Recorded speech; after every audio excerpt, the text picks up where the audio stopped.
ए गरीब चढ़ई तू निज पिलामानकु धरी मो घरु बाहरी जा। आजी ठारू जदि तू मो घरे रहिबु तेबे तते भड़ा देबाकू पड़िबो। मु तते 6 मासर घर भड़ा मागुची हेले तू सबु बेले कहूचु आजी देबी काली देबी किंतु केबे घर भड़ा दउनु। आजी तू बाहरी जा मो घरु। चिल्लो भाई मते आउ गोटी मास समय दियंतु मु आपनकर सबु टंका सुझी देबी।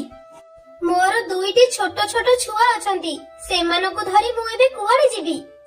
मते टंका दरकार तोर समस्या नुहे। मु को राजा नुहे जे तो ऊपर दया करिबी बा तते करज मुक्ति करिदेबी। तू जदि टंका न दबु ताहले तू ए घरे रही परिबुनी। जा चली जा एठू। देखो तो चिल्लो भाई मोर दुईटी छोट छोट छुआ जणे तो ठीक रे चालिबा मध्ये सिखिनी सेथि पई मते आउ किछि दिन ए घरे रहिबाको दियंतु। मु किछि ना किछि करी आपनकर सबु टंका सुझी देबी। नाई नाई मु तते ए घरे रहिबाको देबिनी। तू एबे ही एठारू चली जा।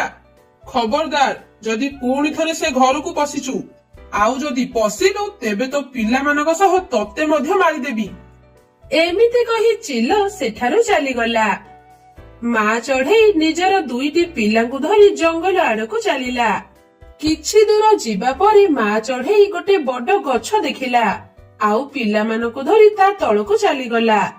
माँ मते बहुत जोरे भूख होउची मते किछि खाइबाकू दियो। हां झियो टिके समय अपेक्षा कर मु तो पई खाइबा व्यवस्था करूची।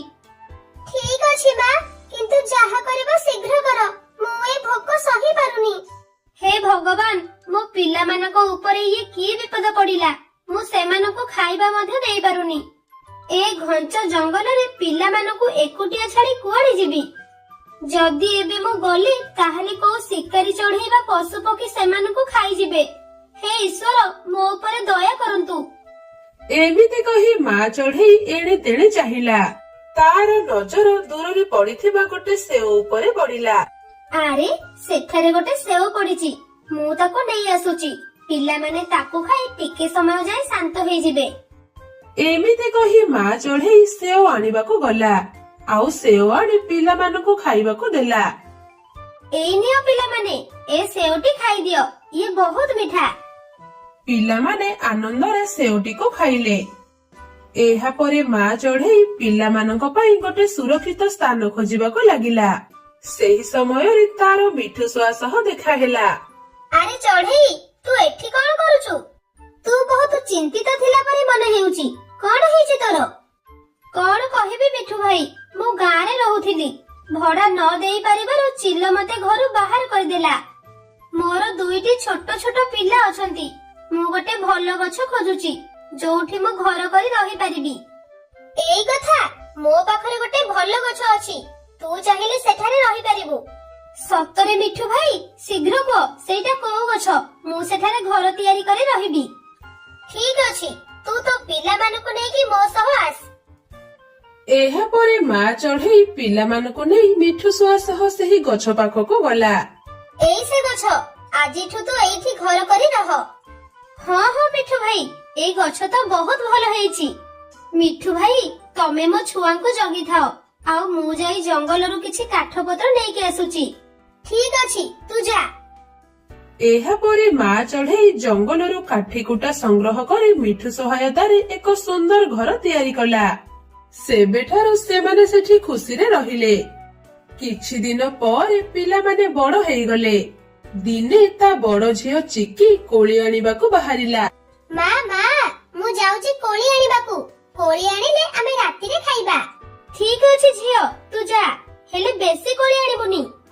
ठीक अछि माँ। एहा परे चिकी कोली आनिबाकू गला। एपटे मिकी को चिल्लो धरि नै थाए। ए मूर्ख चढ़ई तो माँ मोर 6 मासर घर भड़ा न दे लुचि रहिची। तो माँ को जाई खबर दे से आसी मो टंका दऊ।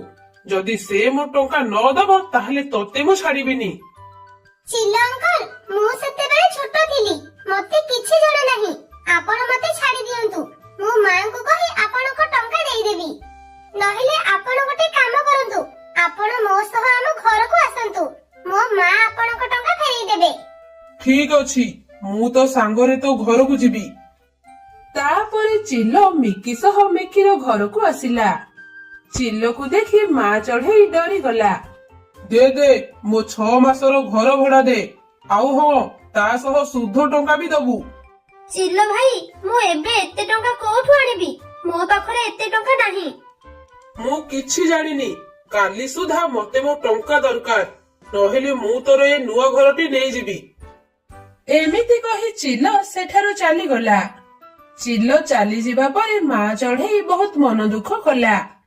ମା, ତୁ ଚିନ୍ତା କରିନି, ମୋ ପାଖରେ ଗୋଟେ ଭଲ ବୁଦ୍ଧି ଅଛି, ଯାହା ଦ୍ୱାରା ସେ ଚିଲ ଓଲଟା ଆମକୁ ଟଙ୍କା ଦବ।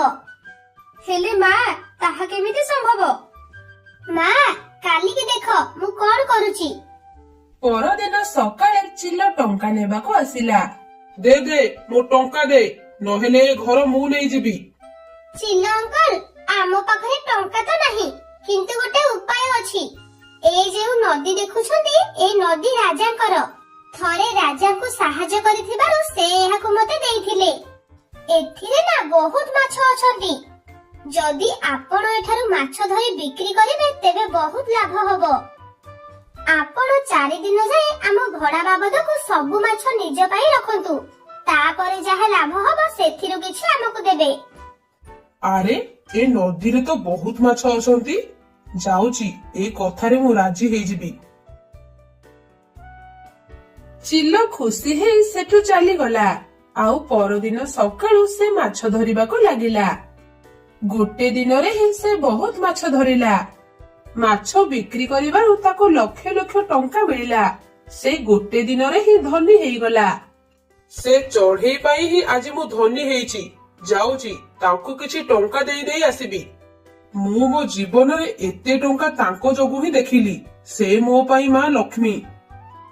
ଏମିତି କହି ଚିଲ କିଛି ଟଙ୍କା ନେଇକି ଗଲା। ଆଉ ମା ଚଢେଇକୁ କିଛି ଟଙ୍କା ଦେଲା। ଏଇ ନେ ବରି, ତୋ ଭାଗ ଟଙ୍କା। ମୁଁ ଏ ନଦୀରୁ ମାଛ ଧରି ଧନୀ ହେଇଗଲି।